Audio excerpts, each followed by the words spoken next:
गलत इस्तेमाल हो राजद्रोह कानून का, गाइडलाइंस बने। लॉ कमीशन सहमत नहीं कि इससे बोलने की आज़ादी का उल्लंघन होगा। सुप्रीम कोर्ट ने भी उठाए थे सवाल। लॉ कमीशन ने राजद्रोह कानून पर कहा है कि इसे निरस्त करने से देश की सुरक्षा, अखंडता पर असर होगा।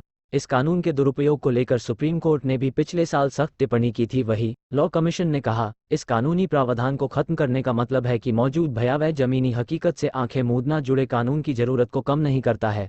राजद्रोह कानून अलग तरह के अपराध को रोकने के लिए बनाया गया है। यह वैसे लोगों के खिलाफ लगाया जाता है जो देश को अस्थिर करने के लिए हिंसा फैलाते हैं या फिर चुनी हुई सरकार को अवैध और असंवैधानिक तरीके से पलटने की कोशिश करते हैं। ऐसे में यूएपीए और एनएसए नहीं लगाया जाता है। सिफारिश में कहा गया है कि राजद्रोह कानून की सज़ा 7 साल या फिर उम्र कैद की जानी चाहिए।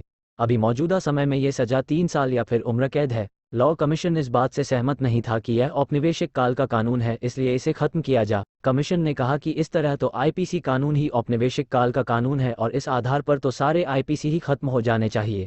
इस कानूनी प्रावधान को खत्म करने का मतलब है कि भारत में मौजूद भयावह जमीनी हकीकत से आंख मूंद लेना है। विशेष संवाददाता, नई दिल्ली। लॉ कमीशन ने राजद्रोह कानून को लेकर कहा है कि इसे निरस्त करने से देश की सुरक्षा, अखंडता पर असर होगा। इसके गलत इस्तेमाल को रोकने के लिए कुछ गाइडलाइंस बनाई जा सकती हैं। लॉ कमीशन ने अपनी रिपोर्ट पेश की है। इसमें कहा है कि राजद्रोह से जुड़ी आईपीओ की धारा 124 को रहने दिया जाए और उसमें कुछ कानूनी बदलाव किए जा सकते हैं। इस कानून के दुरुपयोग को लेकर सुप्रीम कोर्ट ने भी पिछले साल सख्त टिप्पणी की थी और राजद्रोह के तहत केस दर्ज करने पर रोक लगा दी थी। लॉ कमीशन इस बात से सहमत नहीं था कि इस प्रावधान के कारण विचार अभिव्यक्ति के तहत मिले अधिकार का उल्लंघन होता है। उसके मुताबिक विचार अभिव्यक्ति के अधिकार के साथ वाजिब रोक भी है। एंटी टेर कानून यानी यूएपीए कानून और नेशनल सिक्योरिटी एक्ट एनएसए का जो कानून है वह राजद्रोह से आखिर क्या है। ये कानून आईपीसी की धारा 124 में राजद्रोह को परिभाषित किया गया है। कोई भी शख्स किसी तरह से, चाहे बोलकर या लिखकर या किसी संकेत से या फिर अन्य तरीके से, कानून के तहत बनी सरकार के खिलाफ विद्रोह या असंतोष जाहिर करता है या कोशिश करता है तो दोषी पाए जाने पर उम्र कैद तक की सजा हो सकती है। अंग्रेजों ने क्यों बनाया इसे? क्यों में एक पीसी की धारा 124 राजद्रोह संशोधन के तहत आया। कानूनी जानकार ज्ञानंद सिंह के मुताबिक ब्रिटिश सरकार ने भारतीयों की अंग्रेजों के खिलाफ विचार अभिव्यक्ति को दबाने के लिए ये प्रावधान किया था। क्या है केदारनाथ केस में सुप्रीम फैसला?